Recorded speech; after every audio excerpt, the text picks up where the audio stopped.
that was broken on the front cover. We had no idea that my wife and I, 1 month later, would walk into our 20-week routine ultrasound appointment for our third baby. We find out he was a little boy that day. We already had 2 girls, so it's exciting to hear he's a little boy. But that same day, we found out also that our son, if he was born, would be born with half a heart.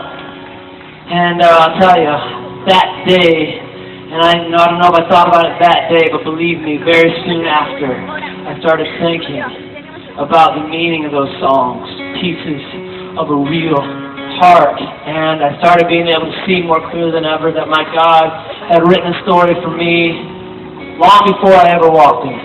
That He is completely sovereign and in control, and He's guiding us. And just little miracles started happening in my life. And just even little things like when we got in the car after that appointment, my wife and I could hardly keep it together. We got in the car, you know, the CD player wouldn't work for the first time. It never had before in our car. And so I hit the radio station, Christian radio station, and when I hit that button, it was like I was hitting play of the song, to the song Hold My Heart by 10th Avenue North.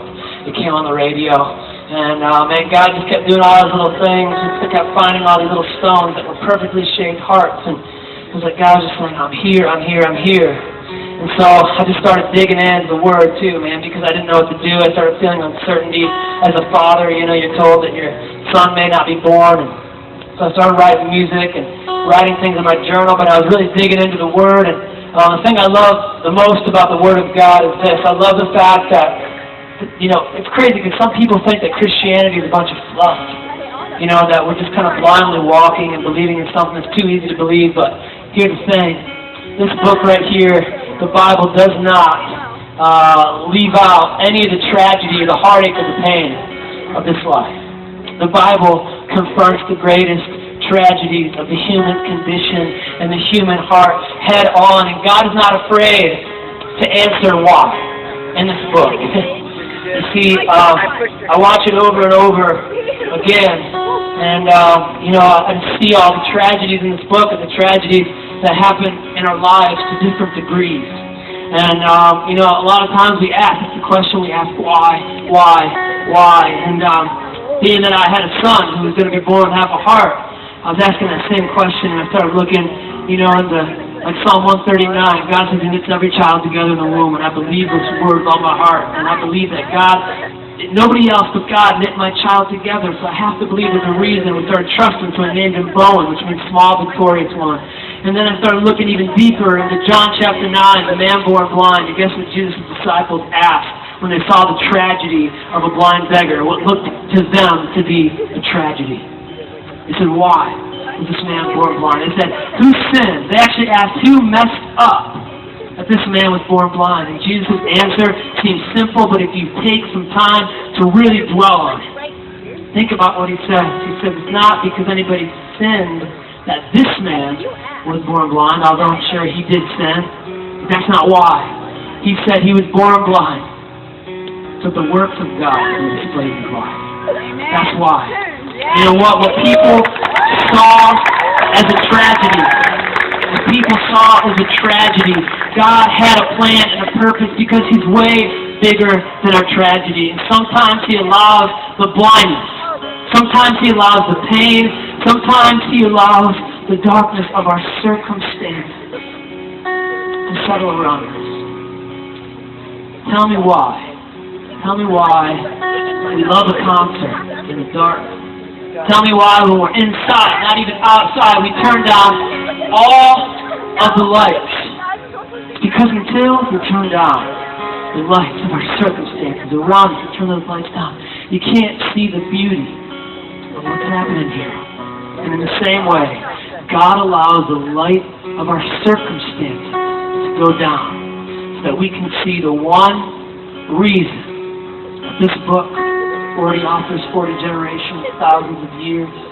This one book, all woven together perfectly with thousands of tragedies and triumphs. One light against the backdrop of human tragedy arising.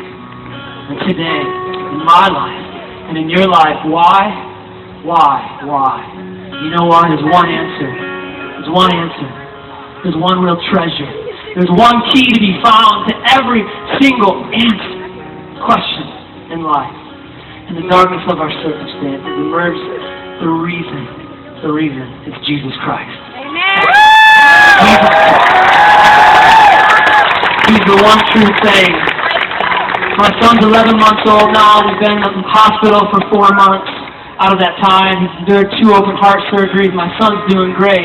But praise God, he's doing great. I'm going to have to go back for another surgery. My son, it's going to be hard again. I'm going to be asking why again, and I'm going to look in. I'm going to find the answers again. But here's the thing. I know that I can echo these words now because Jesus is my treasure. He's my light. He's everything I have. So I can echo these words, and I pray that if you're here and you're hurting, you'll be able to echo these too when your eyes are on the light, okay? So we do not lose heart. 2 Corinthians 4, Paul. Though our outer nature is wasting away, our inner nature is being renewed day by day, for this slight momentary affliction is preparing for us an eternal weight of glory beyond all comparison.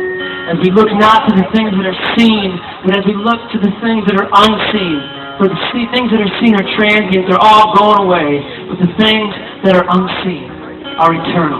Jesus is eternal. His hope is eternal. And in the middle of my pain, I'm still a dreamer. I'm still a believer because I have Jesus and He's the answer. He's my Redeemer.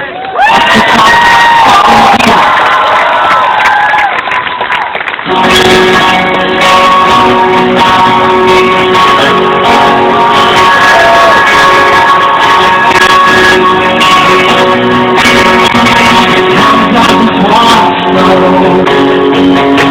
Everything looks like road.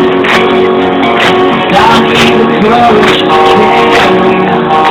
I can't see what's ahead. These are the places I wish I could be.